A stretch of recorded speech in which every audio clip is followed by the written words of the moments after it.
For years, critics have claimed that Bitcoin is just a speculative tech stock that would instantly collapse during a true global crisis. They told us that when the geopolitical alarm sounded, capital would flee digital assets and rush back into the comforting arms of traditional finance. But over the last few weeks, the data has proven them completely wrong. As tensions escalate in the Middle East, Bitcoin has surged roughly 11.6%, forming a rising floor above $73,000. During that exact same window, traditional safe havens have completely fractured. Gold has slipped 4.7% and silver has plummeted nearly 16%. It looks like the ultimate validation of the digital gold thesis. But if you look closely at the macroeconomic data driving this move, there's a catch hidden just beneath the surface. My name is Guy, and you're watching The Coin Bureau. On the 28th of February 2026, the United States and Israel launched a series of coordinated strikes across Iran in an operation dubbed Epic Fury. The geopolitical ramifications were immediate, and global markets panicked. But the financial reaction to this crisis completely inverted the traditional safe haven hierarchy. Instead of dumping crypto for gold, institutional capital did the exact opposite. Since the escalation began, Bitcoin has shown incredible resilience. It started forming a rising floor at $64,000, climbed to $68,000, and is now pushing past $73,500 at the time of shooting. During this exact same period, meanwhile, the S&P 500 has dropped 3.6%, hitting a low of 6,632.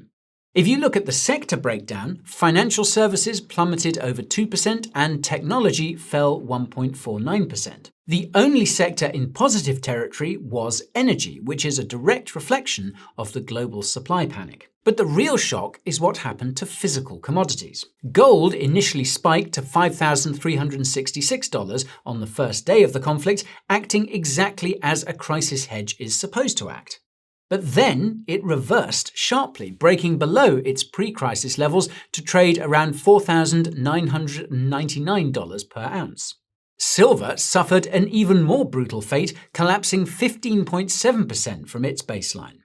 Indeed, silver saw its steepest single-day decline in over 2 years because the CME Group announced a drastic 36% hike in maintenance margins for silver futures. This forced a massive wave of liquidations as over-leveraged speculators couldn't meet the new collateral requirements. Meanwhile, Bitcoin just kept on climbing. In fact, the Bitcoin to gold ratio has improved by 17.2% in just over 2 weeks. Before the crisis, one Bitcoin bought 12.55 ounces of gold. Today, it buys 14.71 ounces.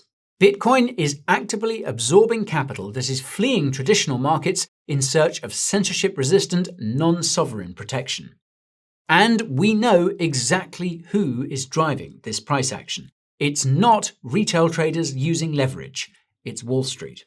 On the 2nd of March, Bitcoin ETFs recorded $521 million in inflows, breaking a brutal 5-week outflow streak. BlackRock's iShares Bitcoin Trust led the charge with $263 million in a single day. JP Morgan Managing Director Nikolaos Panagiotzoglu published research showing a massive institutional rotation. The world's largest gold ETF, GLD, shed approximately 2.7% of its assets in outflows since the war began. On the 6th of March alone, GLD recorded a $3 billion single-day outflow. Meanwhile, the on-chain data shows that whales are accumulating right alongside the institutions. Wallets holding between 1,000 and 10,000 Bitcoin purchased 66,940 BTC on the 6th of March. That is one of the most significant single-day whale inflows on record. BitMEX co-founder Arthur Hayes summarized the situation perfectly. He pointed out the performance divergence and stated that Bitcoin is starting to look a lot like digital gold. So, on the surface, Satoshi Nakamoto's vision of a decentralized safe haven is working perfectly. The data proves that when the traditional financial system is under extreme stress, Bitcoin holds the line. But here's where the story turns, because you cannot analyze Bitcoin in a vacuum. The exact same geopolitical conflict that's driving capital into Bitcoin has also triggered the largest supply disruption in the history of the global oil market. Following the initial US-Israeli strikes, Iran's Islamic Revolutionary Guard Corps effectively blocked the Strait of Hormuz. Now, this is the most critical energy choke point on the planet. Roughly 20 million barrels of oil per day pass through those waters, representing 20% of the world's seaborne oil trade. And sure enough, the market did not like what it saw. Brent crude spiked from a pre-crisis baseline of roughly $72 a barrel to an intraday high of $115.89. It has since stabilized above $103 a barrel, representing a massive 41.4% surge in less than 3 weeks. Nicholas Mulder, a history professor at Cornell University, pointed out that the total amount of Gulf oil production currently locked up is significantly larger than the 1973 oil crisis. Now, to try and put a band-aid on this, the US is leading an effort to release 172 million barrels from the Strategic Petroleum Reserve. But that implies just 1.4 million barrels per day, which covers only 15% of the supply lost due to the closure. And it's not just crude oil. Qatar's state energy firm halted production of liquefied natural gas, or LNG, at its 2 main facilities. And with roughly 20% of global LNG usually passing through the strait, this caused European natural gas futures to jump 30%. Now, you might be wondering what Middle Eastern oil logistics have to do with your crypto portfolio. Well, the answer is inflation. And here's how the transmission mechanism actually works. Historically, every time we see a rapid, sustained spike in energy costs, it bleeds directly into the manufacturing and shipping sectors through 3 distinct waves. Wave 1 is the immediate direct energy cost at the gas pump. Wave 2 is the pass-through to the producer price index. According to the US Energy Information Administration, the national average for on-highway diesel hit $4.86 per gallon recently. That was a 96-cent jump in a single week, the largest one-week increase on record. When diesel prices explode, shipping companies immediately implement emergency fuel surcharges, which just jumped to 12%. These surcharges raise the cost of transporting raw materials, while the increased cost of raw materials raises the cost of manufacturing. Now, wave 3 is when that increased cost of manufacturing is ultimately passed down to the consumer at the checkout counter. And here's one way that will manifest itself. Because natural gas is a key input for fertilizer, New Orleans urea prices have already surged 43%, jumping from $475 to $680 per metric ton. Now, this all but guarantees a massive wave of food inflation is coming. According to a Federal Reserve study, every $10 increase in the price of oil raises headline inflation by about 20 basis points. Goldman Sachs models suggest that a sustained 10% rise in oil prices lifts US consumer price inflation by roughly 0.28%. We are currently looking at a sustained 40% increase. This creates a massive, unavoidable surge in consumer inflation.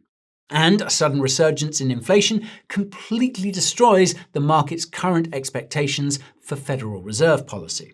The mainstream financial press is currently pointing to the official US CPI report for February, which showed inflation at 2.4%. They'll tell you that inflation is perfectly in line with expectations. But that data is completely stale. It was collected before the escalation on the 28th of February, so it captures exactly 1 day of the current oil shock. Chief macro strategist Sonu Varghese called the February print the calm before the storm. The real damage will not show up until the March and April data is released. And when it does, it's going to trap the Federal Reserve in an impossible position. And speaking of navigating these complex macroeconomic traps before they crush your portfolio, this is exactly why you need the Coin Bureau Telegram channel in your life. This is where we share the latest breaking news, provide deep dive alpha, and give you the most important market updates, all pinged directly to your device so that you don't miss a thing. Whether it's a massive shift in Brent crude prices, on-chain whale accumulation, or Federal Reserve dot plot revisions, our members see it first. So sign up today using the link down below or by scanning the QR code on screen. Right, back to that macroeconomic plumbing. Now, the reason why this oil shock is a massive threat to crypto is ultimately because of the Federal Reserve's dual mandate. The Fed is legally required to balance price stability with maximum employment.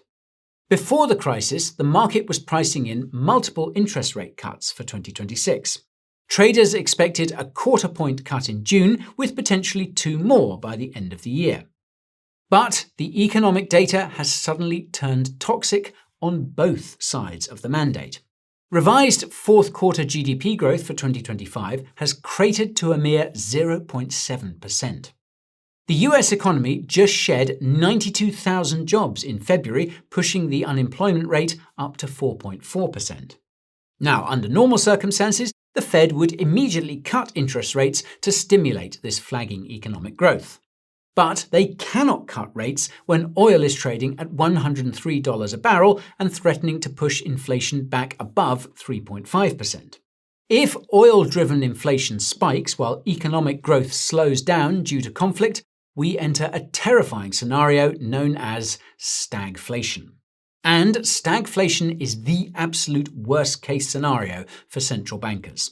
It completely neutralizes their policy toolkit.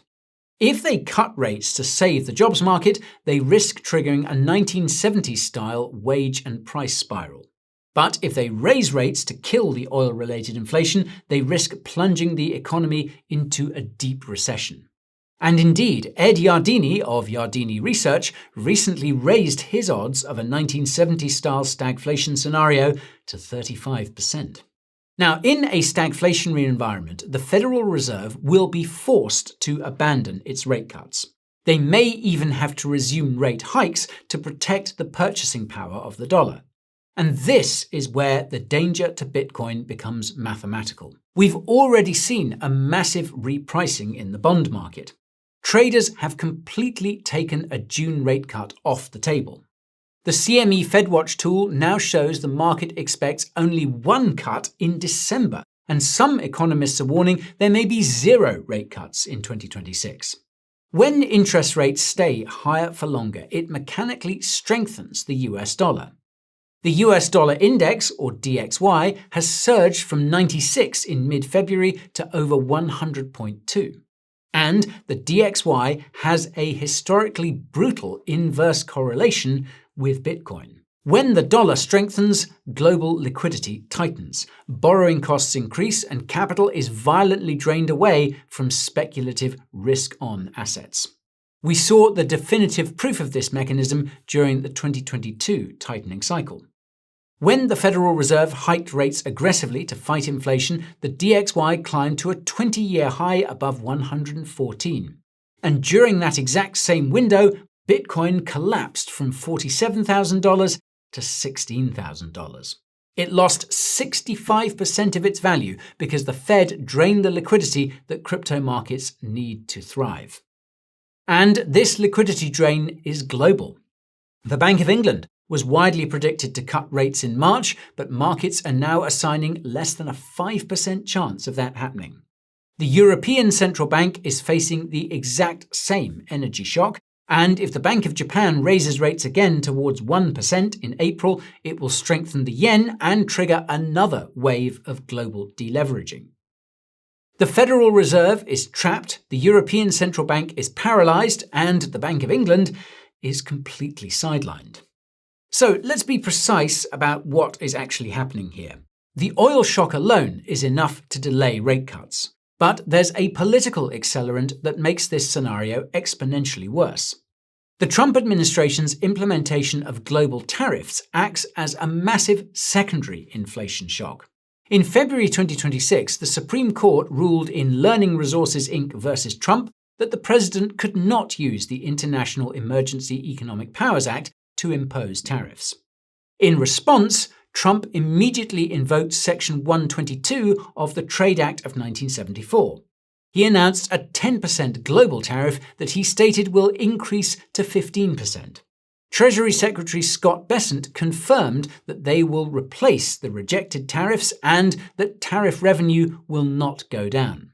The average effective US tariff rate has now hit 13.7%, and that's the highest level since 1943. This creates a double-barreled inflation shock. Unlike traditional demand-pull inflation, tariff-driven inflation is a supply-side shock. When you combine $100 plus oil with 15% tariffs on imported goods, the cost of living skyrockets. Indeed, the Tax Foundation estimates these tariffs amount to an average tax increase of over $1,200 per US household in 2026. Just days ago, the US Trade Representative initiated new Section 301 investigations into forced labor practices targeting over 60 economies, including the EU, China, and India. The consumer impact is already devastating. Beef prices are up over 15% from a year ago. Coffee is up 19%. Apparel prices, which are highly sensitive to tariffs, just saw a 1.3% monthly gain. That's the biggest jump since September 2018. When businesses run out of their pre-tariff inventory later this year, the full cost will be passed directly to the consumer.